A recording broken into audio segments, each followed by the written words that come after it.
Hello विद्यार्थी मित्रों, आप સૌનું આપણી યુટ્યુબ ચેનલ પર હાર્દિક સ્વાગત છે। તો આજે હું તમારા માટે લઈને આવી ગઈ છું ધોરણ 8 વિષય ગણિત દ્વિતીય સત્રાંત પરીક્ષા એનું સંપૂર્ણ પેપર સોલ્યુશન, તે પણ એ નવી બ્લુપ્રિન્ટ પ્રમાણે। તે પહેલાં તમે જો આપણી ચેનલને લાઇક અને સબસ્ક્રાઈબ ન કરી હોય તો તે જરૂરથી કરી દેજો। તો ચાલો આપણે આ પેપરનું સંપૂર્ણ સોલ્યુશન કરીએ। તો અહીં આપણા પેપરનો પહેલો પ્રશ્ન છે કે રૂપિયા 450ની કિંમત ઉપર 10% વળતર આપવામાં આવે તો ગ્રાહકને રૂપિયા ખાલી જગ્યાનું વળતર મળ્યું કહેવાય। તો અહીં વળતરની રકમ બરાબર છાપેલી કિંમત ગુણ્યા વળતરના ટકા ભાગ્યા 100। તો અહીં આપણને વળતરની રકમ છાપેલી કિંમત આપી છે 450 ગુણ્યા વળતરના ટકા 10/100 એટલે તે થશે 45। તો માટે આપણને વળતરની રકમ મળી 45 રૂપિયા। તો હવે એના પછીનો બીજો પ્રશ્ન છે કે રૂપિયા 1000ની વસ્તુ પર રૂપિયા 120 જીએસટી ચૂકવવો પડે તો જીએસટીનો દર ખાલી જગ્યા ટકા થાય। તો અહીં જીએસટીનો દર બરાબર ચૂકવેલું જીએસટી ભાગ્યા વસ્તુની કિંમત ગુણ્યા 100। તો જીએસટીનો દર બરાબર 120 ભાગ્યા 1000 ગુણ્યા 100 એટલે તે થશે 12%। ત્રીજું છે એ બરાબર પી કૌંસમાં એ વત્તા આરના છેદમાં 100 આખાની n ઘાતમાં પી। તો આપણો પી જે છે એ મુદ્દલ છે। એના પછીનો હવે પ્રશ્ન 1b એમાં પહેલો છે કે રમેશ એક ટીવી 20%ના વળતર પર ખરીદે છે તો તેણે રૂપિયા 13,600 રૂપિયા ચૂકવવા પડ્યા હોય તો તેની છાપેલી કિંમત શોધો। તો અહીં આપણે ધારી લઈએ કે ટીવીની છાપેલી કિંમત x રૂપિયા છે। વળતર બરાબર છાપેલી કિંમતના 20% એટલે x ગુણ્યા 20/100 એટલે તે થશે 0.2x। તો માટે ચૂકવેલી કિંમત છાપેલી કિંમત ઓછા વળતર કિંમત, તો અહીં આપણે ચૂકવેલી કિંમત આપી છે 13,600 રૂપિયા, એના બરાબર x ઓછા 0.2x એટલે તે થશે 0.8x બરાબર 13,600। તો માટે x બરાબર 13,600 ભાગ્યા 0.8 એટલે તે થશે 17,000। તો માટે ટીવીની છાપેલી કિંમત એ 17,000 થશે। એના પછી એનો બીજો પ્રશ્ન છે કે રૂપિયા 10,000નું 12% લેખે 2 વર્ષનું સાદું વ્યાજ અને વ્યાજ મુદ્દલ શોધો। તો અહીં મુદ્દલ p બરાબર 10,000, r વ્યાજનો દર 12%, મુદ્દત n 2 વર્ષ। તો સાદું વ્યાજ બરાબર p ગુણ્યા r ગુણ્યા n ભાગ્યા 100 એટલે 10,000 ગુણ્યા 12 ગુણ્યા 2 છેદમાં 100। તો માટે i બરાબર 100 ગુણ્યા 24 એટલે તે થશે 2400 જે સાદું વ્યાજ છે। તો વ્યાજ મુદ્દલ એ બરાબર p વત્તા i એટલે 10,000 વત્તા 2400 એટલે થશે 12,400। તો આમ સાદું વ્યાજ 2400 રૂપિયા અને વ્યાજ મુદ્દલ 12,400 રૂપિયા થશે। હવે એના પછીનો બીજો પ્રશ્ન છે કે ગુણાકાર કરો। તેમાં આપણને આપ્યું છે કે x² ઓછા 2y² કૌંસમાં 2x વત્તા 3y। તો માટે આપણે આ જે પહેલો કૌંસ છે એને આની જોડે ગુણી નાખીએ એટલે x² કૌંસમાં 2x વત્તા 3y માઇનસ 2y² કૌંસમાં 2x વત્તા 3y। તો માટે x² ગુણ્યા 2x વત્તા x² ગુણ્યા 3y ઓછા 2y² ગુણ્યા 2x ઓછા 2y² ગુણ્યા 3y એટલે તે થશે 2xનો ઘન વત્તા 3x²y ઓછા 4xy² ઓછા 6y³ તેનો જવાબ મને મળ્યો કે 2x³ વત્તા 3x²y ઓછા 4xy² ઓછા 6y³। એના પછી બીજું છે કે સાદું રૂપ આપો। તેમાં આપણને આપ્યું છે કે x વત્તા y વત્તા z ગુણ્યા x ઓછા y ઓછા z। તો અહીં આપણે જો પહેલા કૌંસને બીજા સાથે ગુણીએ તો આ xનો બીજા કૌંસ સાથેનો ગુણાકાર એટલે x ગુણ્યા x ઓછા y ઓછા z વત્તા y કૌંસમાં x ઓછા y ઓછા z વત્તા z કૌંસમાં x ઓછા y ઓછા z। તો આમ x² ઓછા y² ઓછા zx વત્તા xy ઓછા y² ઓછા yz વત્તા xz ઓછા yz ઓછા z²। તો માટે જો કૌંસ છોડીએ તો x² ઓછા xy ઓછા xz વત્તા xy ઓછા y² ઓછા yz વત્તા xz ઓછા yz વત્તા z²। તો હવે જો આપણે સજાતીય પદોને સાથે ગોઠવીએ તો x² ઓછા y² ઓછા z² ઓછા xy વત્તા xy ઓછા xz વત્તા xz ઓછા yz ઓછા yz। તો અહીંયાથી વત્તા ઓછા xy કેન્સલ વત્તા ઓછા xz કેન્સલ તો આપણને મળશે ઓછા 2 yz જે આપણો જવાબ થશે। હવે એના પછીનો પ્રશ્ન 3નો 1 છે કે સમબાજુ ચતુષ્કોણનું ક્ષેત્રફળ 140 મીટર સ્ક્વેર છે અને તેનો એક વિકર્ણનની લંબાઈ 14 મીટર સેન્ટીમીટર છે. તો બીજા વિકર્ણનની લંબાઈ શોધો. તો અહીં સમબાજુ ચતુષ્કોણનું ક્ષેત્રફળ 1/3 ગુણ્યા 2 વિકર્ણોનો ગુણાકાર. તો ક્ષેત્રફળ આપણને આપ્યું છે 140, એના બરાબર 1/3 ગુણ્યા d1 d2. તો અહીં આપણને એક વિકર્ણની લંબાઈ આપી છે 14 સેન્ટીમીટર, એટલે 140 બરાબર 1/2 ગુણ્યા 14 ગુણ્યા d2. તો માટે આપણને d2 મળશે 140 ગુણ્યા 7 એટલે 20. તો માટે બીજા વિકર્ણની લંબાઈ 20 સેન્ટીમીટરની હશે. એના પછીનો બીજો પ્રશ્ન છે કે એક સમલંબ ચતુષ્કોણમાં તેની સમાંતર બાજુઓની લંબાઈ 1.8 મીટર અને 2.2 મીટર હોય અને સમાંતર બાજુઓ વચ્ચેનું લંબ અંતર એ 2 મીટર હોય, તો આ સમલંબ ચતુષ્કોણનું ક્ષેત્રફળ શોધો. તો અહીં આપણને સમાંતર બાજુઓ એ બરાબર 1.8 મીટર, બી બરાબર 2.2 મીટર અને લંબ અંતર 2 મીટર. તો ક્ષેત્રફળ બરાબર 1/3 ગુણ્યા h ગુણ્યા a વત્તા b. તો 1/3 ગુણ્યા h2 ગુણ્યા a આપણને મળ્યો 1.8 વત્તા b છે 2.2, એટલે તે થશે 1 ગુણ્યા 4.0, એટલે તે થશે 4. તો માટે સમલંબ ચતુષ્કોણનું ક્ષેત્રફળ 4 મીટર સ્ક્વેર થશે. હવે એના પછીનો ચોથો પ્રશ્ન છે કે યોગ્ય સૂત્ર જોડો. તો પહેલું સૂત્ર છે πr સ્ક્વેર h, જે નળાકારનું ઘનફળ છે. 2πr કૌંસમાં r વત્તા h, તો નળાકારનું કુલ પૃષ્ઠફળ છે. 2 કૌંસમાં lb વત્તા bh વત્તા hl, તો તે લંબઘનનું કુલ પૃષ્ઠફળ છે. અને l3, તો તે સમઘનનું ઘનફળ છે. હવે એના પછીનો પ્રશ્ન 4 બીજો છે કે એક સમલંબ આકારના ઓરડાનું અંદરનું માપ 10 મીટર ગુણ્યા 8 મીટર ગુણ્યા 7 મીટર છે.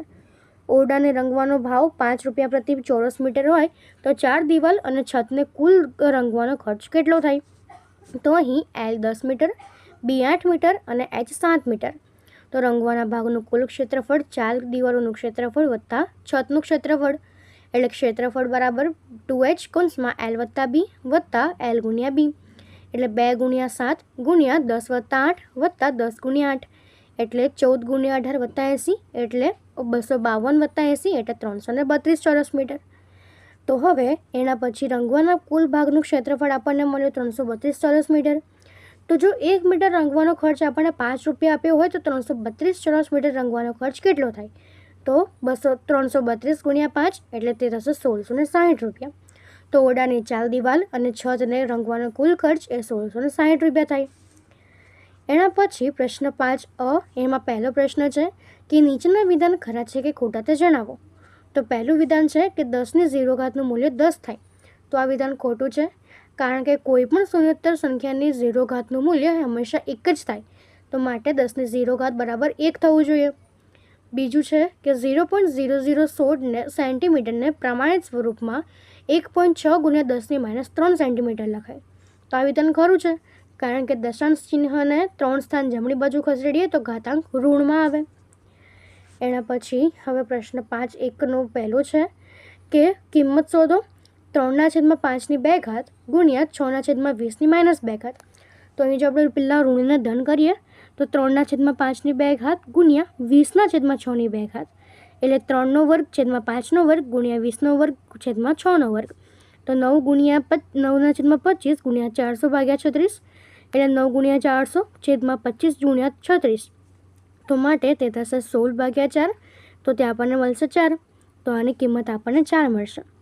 એના પછીનો છઠ્ઠો પ્રશ્ન છે કે એક વાક્યમાં જવાબ આપો. એમાં પહેલો પ્રશ્ન છે કે એક પેન્સિલની કિંમત ₹7 હોય, તો 12 પેન્સિલની કિંમત કેટલી થાય? તો અહીં આપણે ચોકડી ગુણાકાર કરવાનો છે. એક પેન્સિલની કિંમત આપણને ₹7 આપી છે, તો 12 પેન્સિલની કિંમત કેટલી? તો તે થશે ચોકડી ગુણાકાર 12 ગુણ્યા 7 ભાગ્યા 1, એટલે તે આપણને મળશે 84. બીજું છે એક બસ 60 કિલોમીટર પ્રતિ કલાકની અચળ ઝડપે ગતિ કરે છે, તો આ બસ 40 મિનિટમાં કેટલું અંતર કાપશે? તો એ 60 મિનિટમાં કપાતું અંતર 60 કિલોમીટર, તો 40 મિનિટમાં કપાતું અંતર 40 કિલોમીટર થશે. તો હવે એના પછી આપણું ત્રીજું છે કે 45 મિનિટના એવા 8 તાસ છે. જો 9 તાસ કરવાના હોય તો દરેક તાસનો સમય કેટલો થશે? તો અહીં આપણને કુલ સમય આપ્યો છે 48 મિનિટ અને 8 તાસ છે, એટલે 360 મિનિટ થશે. નવા તાસનો સમય 360 મિનિટ ભાગ્યા 9 તાસ, તો તે થશે 40 મિનિટ. તો હવે ચોથો પ્રશ્ન છે કે એક ડબ્બાની ચોકલેટો 10 બાળકને વહેંચતા દરેક બાળકને 5 ચોકલેટ મળે છે. જો 5 બાળકો ઘટાડવામાં આવે તો દરેક બાળકોને કેટલી ચોકલેટ મળશે? તો અહીં કુલ ચોકલેટ 10 બાળકો ગુણ્યા 5 ચોકલેટ એટલે 50 ચોકલેટ. કુલ ચોકલેટ આપણને મળી 50. બાકી રહેતા બાળકો 10 ઓછા 5 એટલે 5 બાળકો. દરેકને મળતી ચોકલેટ 50 ભાગ્યા 5 એટલે 10 ચોકલેટ મળશે. એના પછીનો પ્રશ્ન 6b. એમાં પહેલો પ્રશ્ન છે કે એક ટ્રેન 80 કિલોમીટર પ્રતિ કલાકની અચળ ઝડપે ગતિ કરે છે તો 30 મિનિટમાં કેટલું અંતર કાપશે અને 280 કિલોમીટર અંતર કાપવા માટે કેટલો સમય લાગશે? તો અહીં ટ્રેનની ઝડપ 80 કિલોમીટર ભાગ્યા 1 કલાક એટલે 60 મિનિટ. તો માટે 30 મિનિટ માટે કપાયેલું અંતર ઝડપ ગુણ્યા સમય એટલે 80 ગુણ્યા 30 ભાગ્યા 60 એટલે 40 કિલોમીટર. અને 280 કિલોમીટર કાપવા માટે લાગતો સમય અંતર ભાગ્યા ઝડપ 280 ભાગ્યા 80 એટલે 3.5 કલાક એટલે કે 3 કલાક અને 30 મિનિટ. એના પછીનો બીજો પ્રશ્ન છે કે એક મંદિર બનાવવાનું કામ 3 મજૂરો 10 દિવસમાં પૂર્ણ કરે છે. જો 2 મજૂરોનો વધારો કરવામાં આવે તો આ કામ કેટલા દિવસમાં પૂર્ણ થશે? તો અહીં શરૂઆતના મજૂરો M1 3, શરૂઆતના દિવસો D1 10, નવા મજૂર 3 + 2 5, તો નવા દિવસો શોધવાના છે. તો વ્યસ્ત પ્રમાણ છે તો આપણે લખી શકીએ M1 D1 બરાબર M2 D2 એટલે 3 ગુણ્યા 10 બરાબર 5 ગુણ્યા D2. તો 30 બરાબર 5 ગુણ્યા D2 તો આપણને D2 મળશે 30 ભાગ્યા 5 એટલે 6 દિવસ. તો હવે એના પછીનો પ્રશ્ન 7a છે કે નીચે આપેલા દાખલા ગણો. પહેલો પ્રશ્ન છે 25a² b² અને 5ab ક્યુબમાંથી સામાન્ય અવયવ મેળવો. તો અહીં 25a² b² જો આપણે અવયવ પાડીએ 5 ગુણ્યા 5 a ગુણ્યા a ગુણ્યા b ગુણ્યા b. 5ab ક્યુબના અવયવ 5 ગુણ્યા a ગુણ્યા b ગુણ્યા b ગુણ્યા b. તો હવે એમાંથી સામાન્ય અવયવ થશે 5 a b b અને b b. તો આપણો જવાબ થશે 5ab². એના પછી બીજું છે કે 4x² yz 12xy² z અને 24x² yz² માંથી સામાન્ય અવયવ મેળવો. તો આપણે 4x² yz ના અવયવ પાડીએ 4 ગુણ્યા x ગુણ્યા x ગુણ્યા y ગુણ્યા z. 12xy² z તો 4 ગુણ્યા 3 ગુણ્યા x ગુણ્યા y ગુણ્યા y ગુણ્યા z. અને 24x² yz² તો 4 ગુણ્યા 6 ગુણ્યા x ગુણ્યા x ગુણ્યા y ગુણ્યા z ગુણ્યા z. તો સામાન્ય અવયવ 4 ગુણ્યા xyz એટલે તે થશે 4xyz. એના પછી ત્રીજો પ્રશ્ન છે ભાગાકાર કરો. 21a² bc³ ભાગ્યા 7abc². તો અહીં જો આપણે ભાગાકાર કરીએ તો 21 ભાગ્યા 7 એટલે 3, a² a એટલે a, b/b એટલે 1 અને c³ c² એટલે c. તો આપણો જવાબ થશે 3ac. ચોથું છે ભાગાકાર કરો. 39x³ y² ભાગ્યા 26xy².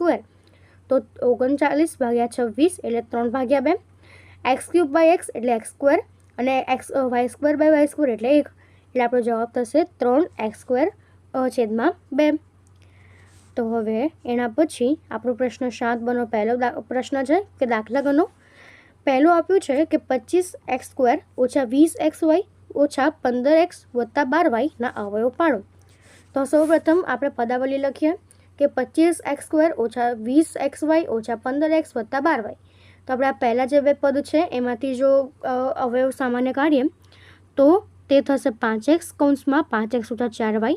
આમાંથી સામાન્ય અવયવ કાઢીએ તો 3 કૌંસમાં 5x ઓછા 4y. તો આપણા જે અવયવ છે તે મળશે કે 5x ઓછા 4y અને ગુણ્યા 5x ઓછા 3. તો હવે એના પછી બીજું છે કે x² ઓછા 2x ઓછા 15ને 3x વત્તા 3 વડે ભાગો. તો આપણે જો પહેલાં x² ઓછા 2x ઓછા 15ના અવયવ પાડીએ તો આ બેમાંથી કોમન x કૌંસમાં x ઓછા 5 અને આ બેમાંથી કોમન 3 કૌંસમાં x ઓછા 5. તો આપણા અવયવ થશે x ઓછા 5 અને વત્તા ગુણ્યા x વત્તા 3. તો હવે જો આપણે ભાગાકાર કરીએ એટલે x ઓછા 5 ગુણ્યા x વત્તા 3 ભાગ્યા x વત્તા 3. તો અહીંયાથી x વત્તા 3 કેન્સલ થશે તો આપણો જવાબ થશે x ઓછા 5. તો હવે એના પછીનો આપણો ત્રીજો પ્રશ્ન છે કે 4 કૌંસમાં 2x² ઓછા 4x ઓછા 6 ને 8x ઓછા 24 વડે ભાગો. તો અહીં અંશમાં આપણને આપ્યું છે કે 4 કૌંસમાં 2x² ઓછા 4x ઓછા 6 એમાંથી 2 સામાન્ય લઈએ તો 8 કૌંસમાં x ઓછા 3 ગુણ્યા x વત્તા 3. અને છેદમાંથી 8 કોમન લઈએ તો 8 ગુણ્યા x ઓછા 3. તો હવે જો ભાગાકાર કરીએ તો 8 ગુણ્યા x ઓછા 3 ગુણ્યા x વત્તા 1 ભાગ્યા 8 ગુણ્યા x ઓછા 3. તો અહીંયાથી 8 8 કેન્સલ અને x ઓછા 3 કેન્સલ. તો આપણો જવાબ થશે x વત્તા 1. હવે એના પછીનો પ્રશ્ન 8, એમાં પહેલું છે કે નીચે આપેલા આલેખ મે મહિનામાં એક અઠવાડિયા દરમિયાન તાપમાનના આંકડા દર્શાવેલ છે. આલેખ ઉપરથી પ્રશ્નોના જવાબ લખો. તેમાં આપણને પહેલો પ્રશ્ન આપ્યો છે કે કયા દિવસે તાપમાન સૌથી વધારે છે. તો શુક્રવારે તાપમાન સૌથી વધારે છે, જે 35 ડિગ્રી સેલ્સિયસ છે. બુધવાર અને શુક્રવારના તાપમાન વચ્ચે કેટલો તફાવત છે. તો અહીં શુક્રવારનું તાપમાન 35 અને બુધવારનું 32. તો માટે 35 ઓછા 32 એટલે 3 ડિગ્રી સેલ્સિયસ. એના પછી ત્રીજો પ્રશ્ન છે કે સૌથી ઓછું તાપમાન કયા દિવસે છે. તો સોમવારે 31 ડિગ્રી સેલ્સિયસનું તાપમાન સૌથી ઓછું છે. કયા વારે 32 ડિગ્રી સેલ્સિયસ તાપમાન છે. તો બુધવારે 32 ડિગ્રી સેલ્સિયસનું તાપમાન છે. કયા કયા દિવસે તાપમાન સરખા જણાય છે. તો મંગળવાર અને શનિવાર બંને દિવસે તાપમાન 33 ડિગ્રી સેલ્સિયસ સરખા જણાય છે. હવે એના પછીનો 8મો પ્રશ્ન, એનો બી, કે નીચે આપેલા કોષ્ટકને આધારે યોગ્ય પ્રમાણમાં લઈને આલેખ દોરો.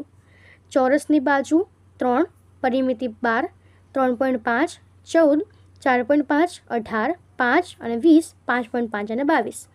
તો અહીં જો આપણે આલેખની તૈયારી કરવી હોય તો એક્સ અક્ષ પર આપણે ચોરસની બાજુ એટલે કે જે છે સેન્ટીમીટરમાં લઈશું, જેમ કે 3, 3.5, 4.5 વગેરે. અને પ્રમાણમાં આપણે લઈશું 1 એકમ બરાબર 1 સેમી. અને વાય અક્ષ પર આપણે લઈશું કે પરિમિતિ એટલે કે સેન્ટીમીટરમાં આપી છે એટલે 12, 14, 18 વગેરે. તો અહીંયા 1 એકમ બરાબર 2 સેન્ટીમીટર આવશે. તો હવે આપણે જેનો આલેખ રજૂ કરીએ તો તે આવો આલેખ બનશે. તો આપણે આ રીતે તે કરી શકીએ છીએ. તો અહીં આપણું આ જે પેપર છે પૂર્ણ થાય છે. જો તમને આમાં કોઈ પણ ડાઉટ હોય તો તમે તે કોમેન્ટ સેક્શનમાં જરૂરથી જણાવી શકો છો. અને તમારી પરીક્ષા માટે તમને ખૂબ ખૂબ શુભેચ્છાઓ. તમે પરીક્ષા આપવા જતાં પહેલાં આ પેપર જરૂરથી જોઈ લેજો.